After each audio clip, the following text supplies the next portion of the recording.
Or could they do a speaker like the Wharfedale Evo 4.2 behind me, where there's a bass driver, a mid-range driver, and a tweeter in a larger bookshelf, larger than the Silver 100s? And if they do that, I mean, take my money. I mean, that would be amazing.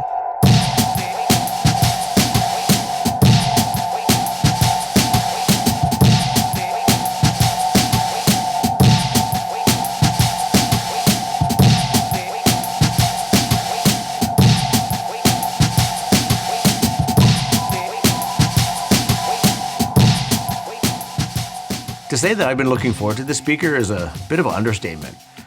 If I'm being honest, I'd like to think that I helped will this into existence. It's the Monitor Audio Gold 100 Standmount speaker.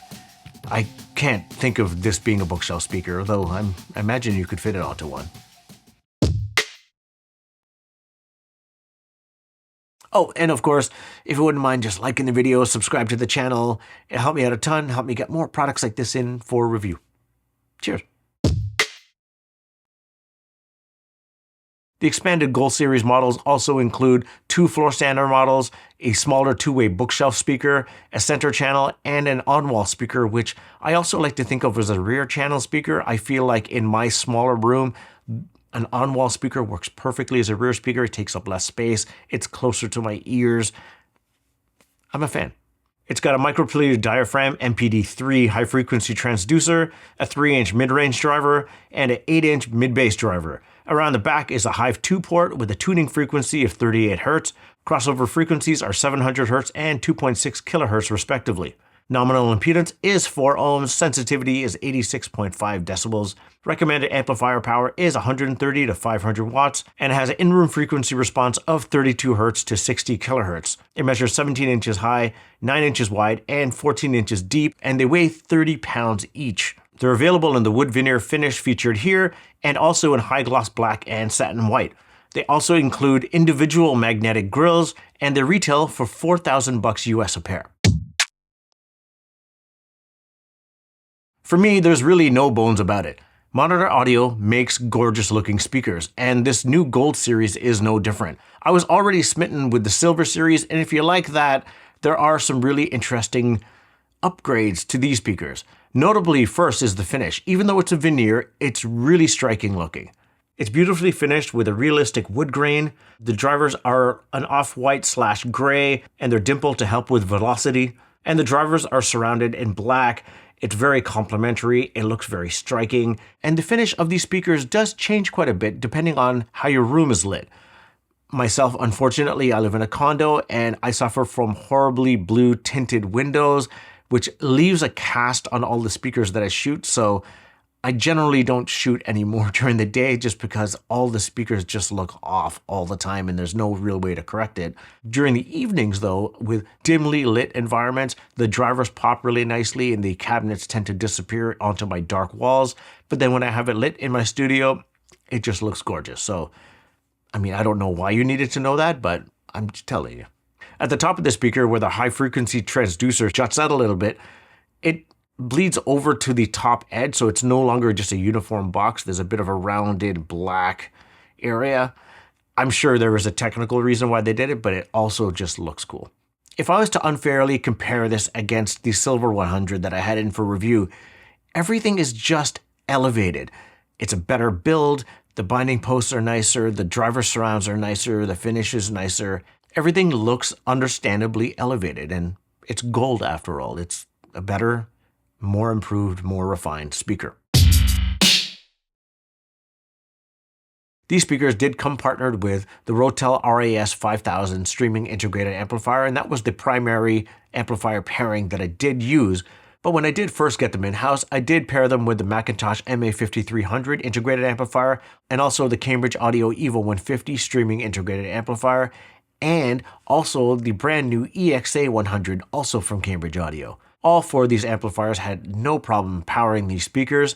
As I do every other speaker that I get in for review, I set these speakers up about 8 feet apart on either side of my media unit and about 8 inches away from the back wall.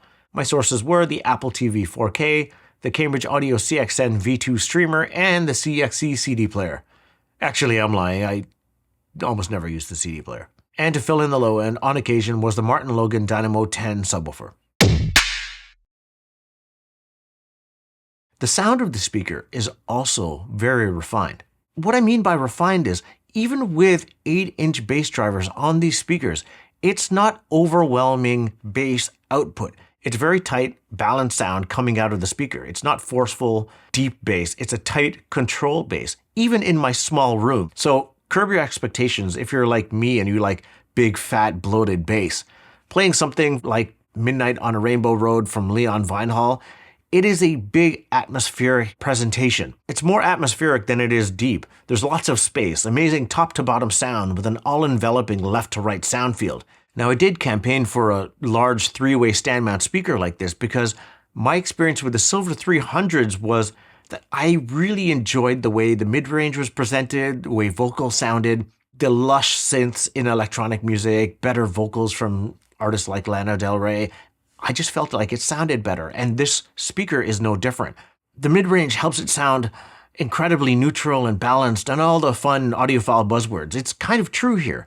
Everything sounds cleaner and a little bit more beautiful. I did find also on the Silver 100s, because there was just the big woofer and a different high-frequency driver, that it did get a little bit aggressive up top. And unlike that speaker, and also unlike the Martin Logan XTF 100s, the MPD on this speaker doesn't get as brash as it did on the Martin Logans. I'm not sure what they did on this speaker, but it's easier to listen to for hours on end than the Martin Logan was. I'm less sensitive to the high frequencies on this speaker. Playing one of my favorites, Love Thief from Spartacus by Terry Callier. It's an acoustic track, and it feels like it's being played all around me, not just towards me. Everything from his deep, raspy, gritty / beautiful voice, and the acoustic guitars, the finger plucks on strings, him breathing out in the subtle shimmer, I guess, of cymbals. I think that's what it's called. It's all very beautiful and rich sounding, and very much unlike how I thought it was going to sound just by seeing the driver complement. And you would think that with ceramic-coated aluminum drivers paired with an MPD driver up top, that it would be very harsh, very bright, very brash. It's not. It's very tight, very neutral, very balanced sounding to my ears. And playing Symmetry Systems from 36, it's another supermassive ambient soundscape of a track. But it was with this track that I decided to flip on the Martin Logan Dynamo 10 subwoofer. And almost immediately, with it dialed in at about 20%, that low end added to the spaciousness of the sound in my room. Granted, these speakers are rated to go down pretty low into the 30s. It might have something to do with my proclivity to deep bass, but also maybe my listening position with speakers this large, being about 9 feet away from the speakers, that the subwoofer gave me enough of that lower end emphasis that I felt like was missing a little bit with the Gold 100s. And I'm talking out of my butt here because I didn't do any measurements, but I feel like everything north of 80 hertz is aces on the speaker, and then a subwoofer does, for me, fill in that lower end spaciousness and depth that I do enjoy from my music. I realize that I'm on an island of my own here. The target demo that would be purchasing the speaker isn't looking for that big, fat, guttural, punch you in the gut bass.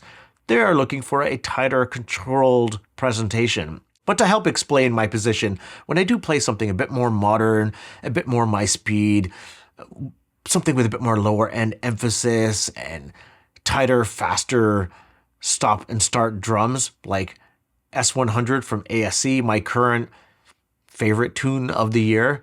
I've been waiting to mention this song on a speaker review because I can't stop listening to it. But this tune, it sounds huge. It's a big wall of sound coming at me. All the extra little bits that ASC adds in to help roll this track forward over time, just it all hits me in the feels. But I do require a subwoofer in my room to make this track sound full. It's at the end of each bar where the bass just thumps alongside the kick. The 4/4 kick has an extra bit of dimension and depth that a track like this deserves. But when I flip it off, I feel tempted to augment the bass on the Rotel RAS 5000. If I do plump the Rotel to +7 on the bass dial, it comes closer, but it does muddy up the mid-range and the spaciousness of the speaker. So I bring it back down to about +3, and that's about ideal, having the Martin Logan coming in at 20%. Now, funnily enough, on the Martin Logan app itself, a warning did pop up saying that you should dial in the subwoofer to about 14 to 18% for ideal integration with your speakers, as a subwoofer should not draw attention to itself. It should just fill in that lower end region, and you should not actually hear the sub, blah, blah, blah, blah, blah. But I want to feel it in my chest. I want to actually hear the bass. I'm a bass head after all, so I ignored it and left it at 20. What really impresses me about these speakers, though, is just how big and full they sound. It's a massive sound field coming my way. I was going to say holographic, but I'm not quite sure what holographic means as far as sound. It just feels like the sound is bigger than the width of the speakers and the height of the speakers. It's just coming at me in my smaller room from everywhere. And if I'm being honest, it was very difficult to disconnect these speakers and move on to the next speaker review. Someone is bound to ask is, how do these compare against the Monitor Audio Studio 89s that I recently reviewed this year? The speaker that I dream about still? Well, this dog walks that speaker. It's a better speaker standalone. It's more nuanced, more spacious. In a larger room, it would better fill the space. And then depending on the type of music and the sound you prefer, you can get away without using a subwoofer. However, for me, sample size of 1, completely biased because of my space, my budget restrictions, the fact that I almost always pair a speaker with a subwoofer, it makes less of a difference. The Studio 89 measures up quite well for me. But speaking of scale, how do these compare against the $2,500 Arendal Monitor S THX speakers? Scale-wise, those are really close. I feel like this has more detail on the top end and a little bit more air. But scale, without a subwoofer, the 1723 digs deeper in my room. It's a purpose-built theater speaker, so it prioritizes scale and depth, but it also happens to work well for music. Whereas the Gold 100 is a more music-first speaker that's aimed at a more affluent market. And also the Gold 100 is just a beautiful object of desire versus the Arendal that's in the matte finish that I got is made to disappear into the darkness of your room and not call attention to itself, where you want to look at the Gold 100. The Sonus Faber Sonato G2 coming in at $2,749 is not really a comparable speaker in driver complement. It is also a bit more than a grand cheaper, and you would pick this for a less exciting sound. It's rich and it follows suit with other Sonus Faber speakers that I have heard. It's very pleasing to look at, and it works very well for vocals and music. But the big question is, would I pick these speakers over something like the Martin Logan XTF 100s that retail for about $4,500 US? It's a tough one. The upper frequencies are smoother and more comfortable over the longer duration on the Gold 100s, but the depths that the XTF 100s are able to hit without a subwoofer have me smiling. Finish-wise, the Gold 100 is really hard to touch, though the XTF 100 does come pretty close. But then what about the $2,000 Silver 300 speaker? I mean, that is the speaker, after all, that spawned my love for three-way monitor audio speakers, and it has been about 2 years since I have reviewed that speaker, but I did that review in my old home. It was much larger, different space overall. Man, I miss that house so much. But I haven't heard it in this space. So I would be curious to hear it again to see how it compares to my ears. My hope, though, is that Monitor Audio takes this idea and just trickles it down to the Silver and Bronze series in the future, making a less refined, maybe less controlled, less expensive version for the rest of us, because that speaker or that type of speaker would be buy on sight for me.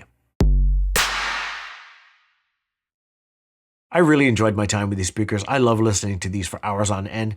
It brought me great pain to disconnect them and get them ready to send back, but if these don't sit outside the realm of affordability for you, I encourage you to give these a listen. I don't think you'll be disappointed.